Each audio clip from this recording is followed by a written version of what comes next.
या गणितामध्ये 7व्या गणितामध्ये आपल्याला दिलेलं काय काय आहे की चौकोन ABCD हा समांतरभुज चौकोन दिलेला आहे ABCD. त्याच्यानंतर बाजू BC वर एक बिंदू E असा घेतलेला आहे की रेषा DE ही पुढे वाढवली आहे आणि बाजू AB पण वाढवली आणि या दोन्ही एकमेकीला T या बिंदूमध्ये छेदतात. अशा प्रकारची आकृती आहे. हे आधी आपण समजून घेतलं. आता आपल्याला सिद्ध काय करायचंय की DE गुणिला BE बरोबर CE गुणिला T. आता आधी लक्षात काय घ्यायचं की DE कुठे आहे DE ही बाजू. त्याच्यानंतर BE म्हणजे कोणती बाजू आहे ही बाजू. त्याच्यानंतर CE म्हणजे कोणती बाजू आहे ही बाजू आणि TE म्हणजे ही बाजू. तर आता लक्षात घ्या की या बाजूंवरून आपल्या लक्षात येते की आपल्याला हे दोन त्रिकोण लक्षात घ्यायचे बरोबर. म्हणून मग आपण सिद्धता सुरू करताना काय करणार जे माहिती आहे तिथून आपल्याला सिद्धता सुरू करायची असते आणि शेवटी साध्यापर्यंत पोहोचायचं असते. मग आता सगळ्यात पहिल्यांदा आपल्याला काय माहिती आहे की ABCD हा समांतरभुज चौकोन आहे. ABCD समांतरभुज चौकोन आहे. याच्यावरून आपल्याला काय सांगता येईल समांतरभुज चौकोनाचा गुणधर्म काय आहे की त्याच्या सम्मुख बाजू ज्या असतात त्या परस्परांना समांतर असतात. आता आपण ही बाजू घेऊ. बाजू AD कोणाला समांतर आहे BC ला. बाजू AD समांतर बाजू BC हे आपल्याला कळलं. त्याच्याच प्रमाणे बाजू AB कोणाला समांतर आहे AB समांतर आहे CD ला. ठीक आहे. आता लक्ष द्यायचं बाजू AB हीच पुढे वाढवलेली बरोबर आहे ना. म्हणजे AT ही समांतर आहे BC ला बरोबर. AT समांतर आहे BC किंवा CD काही नाही. लक्षात आलं.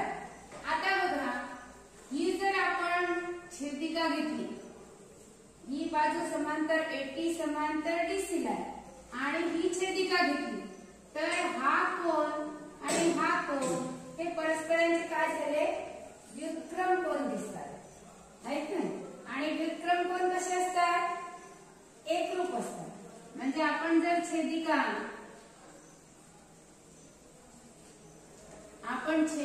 BC घेतली तर त्यावरून आपल्याला काय सांगता येते की हा कोन म्हणजे कोन काय नाव आहे त्याचं TBE.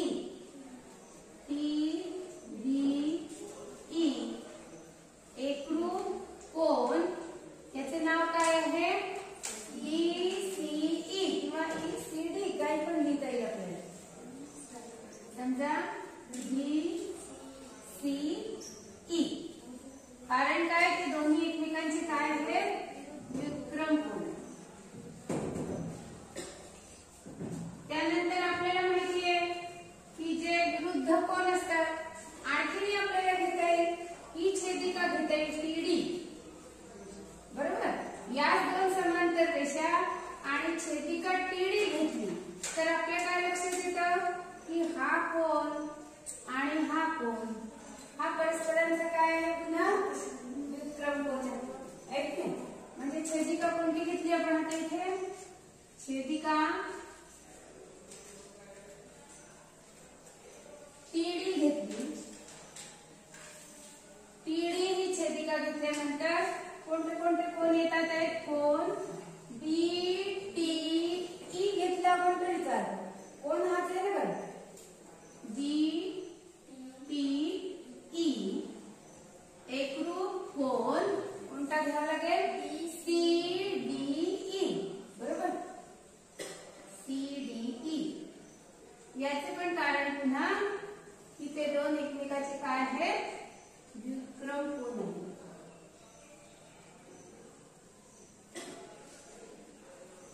पुन्हा हा कोन बघा हा एकमेकाचा विरुद्ध कोन आहे म्हणजे कोन BEC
आहेत एकरूप आहेत. मग त्याच्यावरून आपण काय म्हणू शकतो की हे दोन त्रिकोण समरूप आहेत. कसोटी कोणती लागेल त्याला? को को को को को को कसोटीने. आणि मग आता हे त्रिकोण जर एकरूप समरूप आहेत तर त्यांच्या संगत बाजू कशा असणार?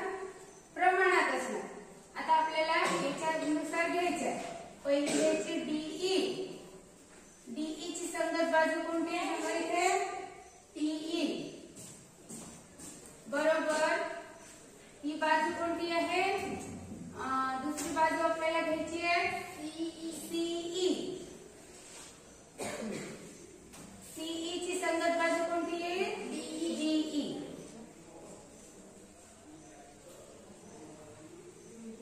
समरूप त्रिकोणाच्या संगत बाजू.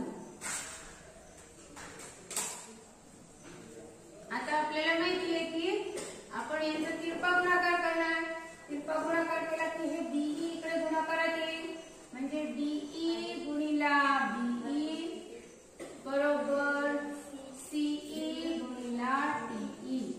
जे आपल्याला सिद्ध करायचं होतं तिथपर्यंत आपण पोहोचलेलो आहे. तर अशा प्रकारे प्रत्येक गणितामध्ये जे दिलेलं आहे त्याच्यावरून जे आपल्याला साध्य करायचं आहे तिथपर्यंत आपल्याला जायचं असतं आणि त्या प्रोसिजरला आपण काय म्हणतो? सिद्धता. समजलं सगळ्यांना? हे आठवं उदाहरण एकदम सोपं आहे. त्याच्यामध्ये आपल्याला काय काय दिलेलं आहे की एसी आणि बीडी हे परस्परांना पी बिंदूमध्ये छेदतात आहे. आणि आपल्याला दिलंय की एसी छेद सीपी. एसी छेद सीपी बरोबर बीपी छेद डीपी. मला वाटतं इथे एपी पाहिजे. एपी छेद सीपी बरोबर बीपी छेद डीपी. म्हणजे बाजू प्रमाणात आहे. हे आपल्याला पक्षातच दिलेलं आहे. मग आपल्याला काय सिद्ध करावं लागेल? आपल्याला माहिती आहे की एक कसोटी कोणती आहे? बा को बा. म्हणजे दोन बाजू आणि त्यांनी समाविष्ट केलेला कोन. जर बाजू प्रमाणात आहे आणि कोन एकरूप आहे तरी आपल्याला दोन त्रिकोण समरूप आहे असं सांगता येतं. ही कसोटी आपल्याला इथे सहज वापरता येते की आपल्याला दिलेलं काय आहे? जे दिलेलं आहे तिथूनच नेहमी आपण सिद्धतेला सुरुवात करायची असते. तर सिद्धतेमध्ये आपल्याला दोन त्रिकोण कोणते घ्यायचे? त्रिकोण A P B. A P बी समरूप त्रिकोण सी पी डी. नाव लिहिताना लक्ष ठेवा मी काय कोणतं त्रिकोण घेते आहे? ए पी बी. आता ए पी बाजू घेतली की त्याची संगत बाजू कोणती घेते? C P. लक्षात ठेवा नाव लिहिताना आपल्याला लक्षात ठेवायचंय. तर हे समरूप आहे असं आपल्याला सिद्ध करायचंय. तर या दोन त्रिकोणांमध्ये आपल्याला काय दिसतंय की एपी छेद सीपी बरोबर बीपी छेद डीपी हे आपल्याला दिलेलं आहे. दिलेलं आहे त्याचे कारण काय आहे? पक्ष. प्रत्येक विधानाला कारण द्यायला आवश्यक आहे. प्रत्येक विधान आपण करत असतो तर त्याचं काहीतरी कारण असावं लागतं. तर आता हे कारण काय आहे की पक्ष. पक्षामध्येच आपल्याला दिलेलं आहे. आता हा जो कोन आहे यांनी आंतरलिखित केलेला हे जे दोन कोन आहे म्हणजे या बाजूंमध्ये समाविष्ट असा जो कोन आहे हा समाविष्ट कोन एकरूप कसा सिद्ध करता येईल आपल्याला? कारण ते विरुद्ध कोन आहे त्यामुळे ते एकरूप असणार आहे. म्हणून कोन ए टी बी एकरूप कोन सी टी डी. कारण ते काय आहे? परस्परांचे विरुद्ध कोन आहे आणि ते विरुद्ध कोन असल्यामुळे एकरूप आहे. मग आता आपल्याला काय दिसतंय की बाजू प्रमाणात आहे आणि त्यांनी समाविष्ट केलेला कोन एकरूप आहे. म्हणजे बाजू कोन बाजू या कसोटीने हे दोन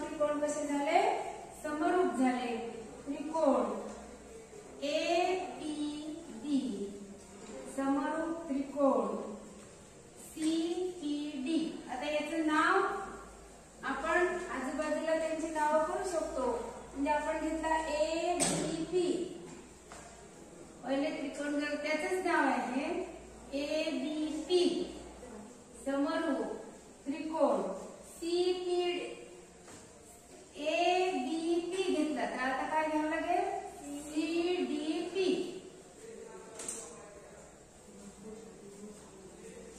कोणती कसोटी आहे ही? बाजू कोण बाजू कसोटीनुसार. बाजू कोण बाजू कसोटीनुसार हे दोन त्रिकोण समरूप आहे हे आपण सिद्ध केले. या उदाहरणामध्ये बघा आपल्याला काय काय दिलेलं आहे की ABC या त्रिकोणामध्ये बाजू BC वर बिंदू D असा आहे की कोण DAC एकरूप कोण ADC. आता बघा आपल्याला बघतानाच लक्षात येत आहे की आपल्याला हा मोठा त्रिकोण आणि हा लहान त्रिकोण यांच्याशी संबंधित सिद्ध करायचं आहे. हे आपल्याला पक्ष जे दिलेले आहे ते वाचतानाच कळेल. तर साध्य आपल्याला करायचं आहे की CA वर्ग बरोबर CB गुणिला CD. बघा तीन त्रिकोण तयार झाले तिथे. कोणते कोणते? एक हा ABC, दुसरा ADC आणि तिसरा ABD. पण आपल्याला काय दिसत आहे की CA वर्ग बरोबर CB गुणिला CD आपल्याला सिद्ध करायचं. म्हणजे हा ABC आणि दुसरा कोणता घ्यायला लागेल आपल्याला ACD. हे दोन त्रिकोण घ्यावे लागतील. तर त्रिकोण कोणते घ्यायचे हे आपण कशावरून ठरवणार की आपल्याला काय साध्य करायचं. आता सिद्धता तुम्हाला सांगितल्याप्रमाणे नेहमीच जे आपल्याला दिलेलं आहे त्याच्यावरून सुरुवात करायची. तर आपण कोणते दोन त्रिकोण घेणार आहोत? त्रिकोण ABC आणि दुसरा कोणता घेणार आहे? त्रिकोण DAC. आता मी हे नाव कशावरून ठरवले? कारण की हा कोण आहे की नाही, हा कोण A जवळचा तो कोण आणि D जवळचा कोण एकरूप आहे असं आपल्याला दिलेलं आहे. तर ते आपल्याला सिद्ध करायला सोपं जावं याच्यासाठी आपण ती नावं लक्षात घेतो. म्हणजे मग आपल्याला लवकर लक्षात येतं की आपल्याला काय सिद्ध करायचं. समजलं ना? तर आता समजा मी त्रिकोण घेतला, त्रिकोण ABC व त्रिकोण बघा मला ह्या A आणि D बद्दल माहिती आहे म्हणून मी A च्या संगतीकडे D घेतलेला आहे. बरोबर? DAC. आता इथे लक्षात घ्या A जरी दोन्ही मध्ये आलेला आहे तरी याच्यातला मोठ्या त्रिकोणातला ABC मधला A म्हणजे हा पूर्ण कोण आहे की नाही, आणि DAC मधला कोण म्हणजे हा थोडासा भाग आहे. म्हणून प्रत्येक वेळेला कोणाचं पूर्ण नाव लिहायचं असतं. म्हणजे इथे A जवळ आता जवळजवळ तीन कोण तयार झाले. एक हा मोठा कोण तयार झाला, एक हा छोटा झाला, एक हा इकडचा छोटा झाला. म्हणून फक्त कोण A असं लिहिता येईल त्याच्याबद्दल नाही. मग आता कोण DAC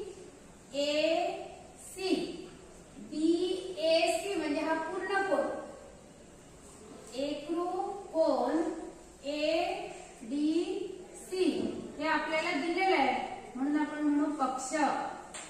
याचं कारण पक्ष. आता बघा दुसरं की हा कोण C जो आहे इथे मात्र एकच कोण तयार झालेला आहे आणि तो दोन्ही त्रिकोणांमध्ये आपल्याला दिसतो.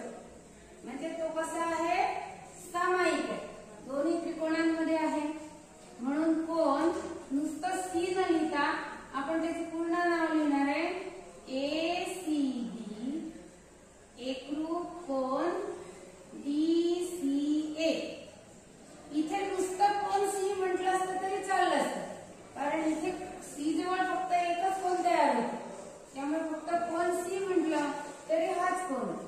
तर हे दोन कोण एकरूप आहे कारण सामायिक तोच कोण दोन्ही त्रिकोणांमध्ये आलेला आहे. मग याच्यावरून आपल्याला काय सांगता येईल की त्रिकोण ABC समरूप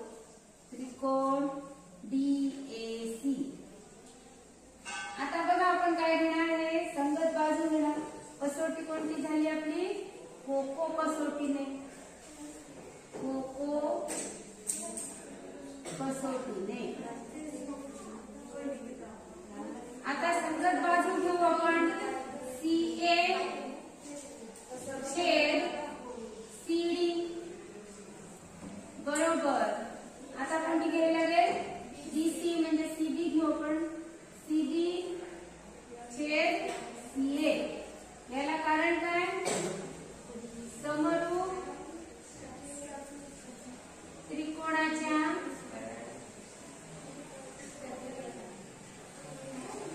संगत बाजू. समरूप त्रिकोणाच्या संगत बाजू असल्यामुळे त्या काय येणार? प्रमाणात येणार. आता आपण यांचा किंमत गुणाकार केला तर सीए गुणिला सीए, सीए चा वर्ग बरोबर सीडी. हे तिरप्या गुणाकारात सीडी इकडे गुणाकारात जातील. सीडी म्हणजे